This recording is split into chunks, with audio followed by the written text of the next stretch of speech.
ఇప్పుడే చూసినాం మా నాయకుడు కార్యనిర్వాహక అధ్యక్షుడైనటువంటి కేటీఆర్ గారి మీద ఏదో ఇప్పుడే గవర్నర్ గారి నుంచి అనుమతి వచ్చింది, ఆయన మీద కార్ ఈ రేస్లో ఆయనను విచారించబోతున్నారు.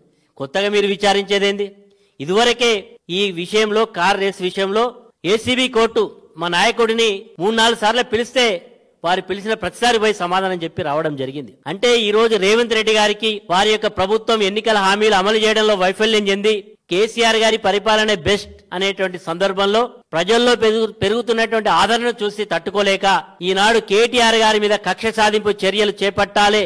ఆయన మంత్రిగా ఉన్నప్పుడు హైదరాబాద్ కు ఉండేటువంటి ఇమేజ్ ను ఎక్కడి నుంచి ఎక్కడికి తీసుకెళ్లిండ్రు. హైదరాబాద్ ఇమేజ్ అంతర్ ఈ రోజు మరి ఆనాడు సినీ నటుడు రజనీకాంత్ గారు వచ్చి వారు హైదరాబాద్ ఎయిర్పోర్ట్ లో దిగిపోతా ఉంటే నేను న్యూయార్క్ లో ఉన్నానా లేదు వేరే దేశంలో ఉన్నానా చాలా మంది మరి ప్రశంసలు పొందినటువంటి సందర్భంలో హైదరాబాద్ ఇమేజ్ ను మరింత పెంచాలనే ఉద్దేశంతో ఈ రోజు ఈ రేసింగ్ నిర్వహిస్తే అందులో ఎలాంటి అవినీతి జరగలేదు, వచ్చినటువంటి డబ్బులు మాకు వచ్చినాయని వాళ్ళు చెప్తా ఉన్నారు.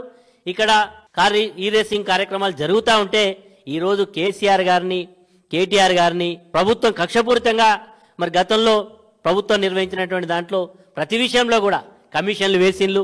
ఈ రోజు కాళేశ్వరం మీద కమిషన్, ఎలక్ట్రిసిటీ దాని మీద కమిషన్, ఈ రోజు కార్ రేస్ విషయంలో కూడా ఇలాంటి కక్షపూరితమైనటువంటి మరి చర్యలను భారత రాష్ట్ర సమితి తీవ్రంగా ఖండిస్తున్నది.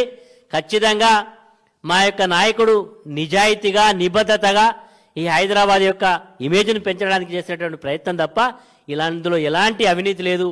ఇది కేవలం కేటీఆర్ గారిని భయపెట్టడానికో లేకపోతే భారత రాష్ట్ర సమితి మరి స్పీడ్ను కంట్రోల్ చేయడానికి చేసేటువంటి ప్రయత్నం తప్ప ఏం కాదు.